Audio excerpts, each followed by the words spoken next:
ಅನಂತ ಜೀವನ ಗಂಗಾ ವಾಹಿನಿಯನ್ನು ವೀಕ್ಷಿಸುತ್ತಿರುವ ಎಲ್ಲ ಭಕ್ತವೃಂದದ ಚಂದಾದಾರರಿಗೂ ಮತ್ತು ವೀಕ್ಷಕರಿಗೂ ಹೃದಯಪೂರ್ವಕ ಧನ್ಯವಾದಗಳು.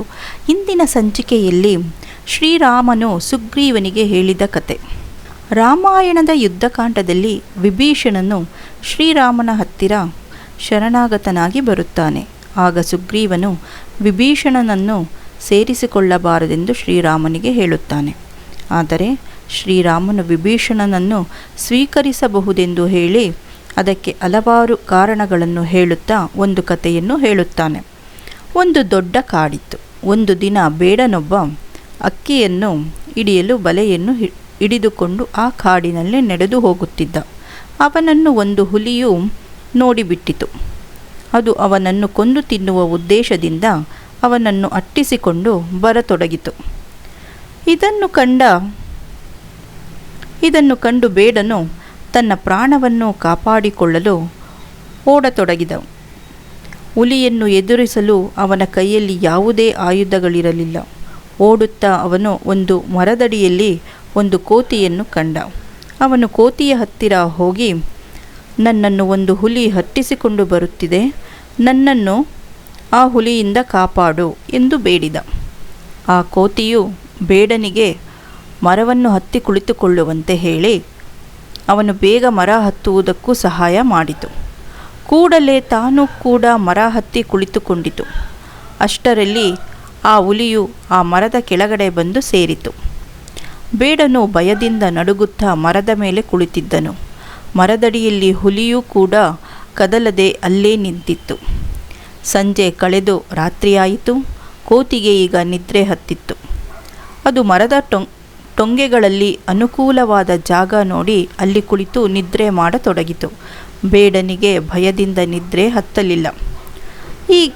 ಈಗ ಹುಲಿಯು ಬೇಡನಿಗೆ, ಕೋತಿಯು ಈಗ ಚೆನ್ನಾಗಿ ನಿದ್ದೆ ಮಾಡುತ್ತಿದೆ, ಇದೇ ಒಳ್ಳೆಯ ಸಮಯ. ನೀನು ಕೋತಿಯನ್ನು ಕೆಳಗೆ ತಳ್ಳಿಬಿಡು. ನಾನು ಅದನ್ನು ಹಿಡಿದು ತಿಂದು ನನ್ನ ಹಸಿವನ್ನು ನೀಗಿಸಿಕೊಳ್ಳುತ್ತೇನೆ. ನಿನ್ನನ್ನು ಕೊಲ್ಲುವುದಿಲ್ಲ. ನಿನ್ನ ಪ್ರಾಣಕ್ಕೆ ನನ್ನಿಂದ ಅಪಾಯವಾಗುವುದಿಲ್ಲ. ಆದ್ದರಿಂದ ನೀನೀಗ ಈ ಕೋತಿಯನ್ನು ಕೆಳಕ್ಕೆ ತಳ್ಳು ಎಂದು ಹೇಳಿತು. ಬೇಡನು ಕೂಡ ತನ್ನನ್ನು ಕಾಪಾಡಿಕೊಳ್ಳುವುದಕ್ಕೆ ಬೇರೆ ಉಪಾಯ ಕಾಣದೆ ಕೋತಿಗೆ ದ್ರೋಹವೆಸಗಲು ಮುಂದಾದ. ಕೋತಿಯು ತನಗೆ ಮಾಡಿದ ಉಪಕಾರವನ್ನು ಮರೆತು ಅದನ್ನು ಕೆಳಕ್ಕೆ ತಳ್ಳಿಬಿಟ್ಟ. ಕೆಳಕ್ಕೆ ಬೀಳುವಾಗ ಕೋತಿಗೆ ಎಚ್ಚರವಾಯಿತು. ಅಲ್ಲಿ ಏನೂ ನಡೆದಿದೆ ಎಂದು ತಕ್ಷಣ ಅರ್ಥ ಮಾಡಿಕೊಂಡಿತು. ಕೆಳಕ್ಕೆ ಬಿದ್ದ ಕೋತಿಯನ್ನು ಹಿಡಿದುಕೊಂಡ ಹುಲಿಯು, ನೀನು ಬೇಡನಿಗೆ ಆಶ್ರಯ ಕೊಟ್ಟೆ, ಆದರೆ ಅವನು ನಿನ್ನ ಉಪಕಾರವನ್ನು ಮರೆತು ನಿನಗೆ ದ್ರೋಹ ಮಾಡಿದ್ದಾನೆ. ನಾನು ಈಗ ನಿನ್ನನ್ನು ಬಿಟ್ಟು ಬಿಡುತ್ತೇನೆ. ನೀನು ಮರ ಹತ್ತಿ ಹೋಗಿ ಬೇಡನನ್ನು ಕೆಳಕ್ಕೆ ತಳ್ಳಿಬಿಡು. ನಾನು ಅವನನ್ನು ಕೊಂದು ತಿಂದು ಇಲ್ಲಿಂದ ಓಡಿ ಹೋಗುತ್ತೇನೆ. ನೀನು ಬದುಕಿಕೋ ಎಂದಿತು. ಕೋತಿಗೆ ನೀತಿ ಧರ್ಮಗಳು ಚೆನ್ನಾಗಿ ತಿಳಿದಿದ್ದರಿಂದ ಅದು ಹುಲಿಯ ಆಲೋಚನೆಗೆ ಒಪ್ಪಿಕೊಂಡ ಹಾಗೆ ನಟಿಸಿತು. ಹುಲಿಯು ಅದನ್ನು ಬಿಟ್ಟ ತಕ್ಷಣ ಹಾರಿ ಹೋಗಿ ಮರ ಹತ್ತಿತು. ಮರದ ಮೇಲಿಂದ ಅಲ್ಲಿ ನಡೆಯುವುದನ್ನೆಲ್ಲ ನೋಡುತ್ತಲೂ ಕೇಳುತ್ತಲೂ ಇದ್ದ ಬೇಡನಿಗೆ ಕೋತಿ ಮರ ಹತ್ತಿ ಬರುವುದನ್ನು ನೋಡಿ ಬಹಳ ಹೆದರಿಕೆಯಾಯಿತು. ಕೋತಿಯು ಅವನ ಹತ್ತಿರ ಬಂದು, ನೀನೇನು ಹೆದರಬೇಡ, ನಾನು ನಿನಗೆ ಕೇಡೆನಿಸುವುದಿಲ್ಲ. ನೀನು ನನಗೆ ಶರಣಾಗತನಾಗಿ ಬಂದಿರುವೆ. ನಿನ್ನನ್ನು ಕಾಪಾಡುವುದು ನನ್ನ ಕರ್ತವ್ಯ ಎಂದು ಹೇಳಿ ಅವನಿಗೆ ಅಭಯವನ್ನು ನೀಡುವುದಲ್ಲದೆ ಮರದಲ್ಲಿದ್ದ ಹಣ್ಣುಗಳನ್ನು ಕಿತ್ತು ತಂದು ಅವನಿಗೆ ಕೊಟ್ಟು ಅತಿಥಿ ಸತ್ಕಾರವನ್ನು ಮಾಡಿತು. ಕೋತಿಯು ಬೇಡನನ್ನು ಕೆಳಗೆ ತಳ್ಳುತ್ತದೆ ಎಂದು ಕಾದು ಕುಳಿತಿದ್ದ ಹುಲಿಗೆ ಇದನ್ನೆಲ್ಲ ನೋಡಿ ನಿರಾಸೆಯಾಯಿತು. ಕೋತಿಯು ರಾತ್ರಿಯೆಲ್ಲ ಬೇಡನನ್ನು ಜಾಗರೂಕತೆಯಿಂದ ಕಾಪಾಡಿತು. ಇಡೀ ರಾತ್ರಿ ಮರದಡಿಯಲ್ಲಿ ಕಾದು ನಿಂತಿದ್ದ ಹುಲಿಯು ಬೆಳಗಾಗುತ್ತಲೇ ಅಲ್ಲಿಂದ ಹೊರಟು ಹೋಯಿತು.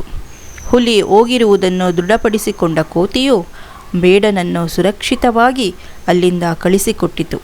ಈ ಕಥೆಯನ್ನು ಸುಗ್ರೀವನಿಗೆ ಹೇಳಿದ ಶ್ರೀರಾಮನು, ನನ್ನಲ್ಲಿ ಶರಣು ಬಂದವನನ್ನು ನಾನು ಕೈಬಿಡುವುದಿಲ್ಲ, ಅದರಿಂದ ವಿಭೀಷಣನಿಗೆ ಆಶ್ರಯ ಕೊಡುವೆನು ಎಂದು ಹೇಳಿದನು.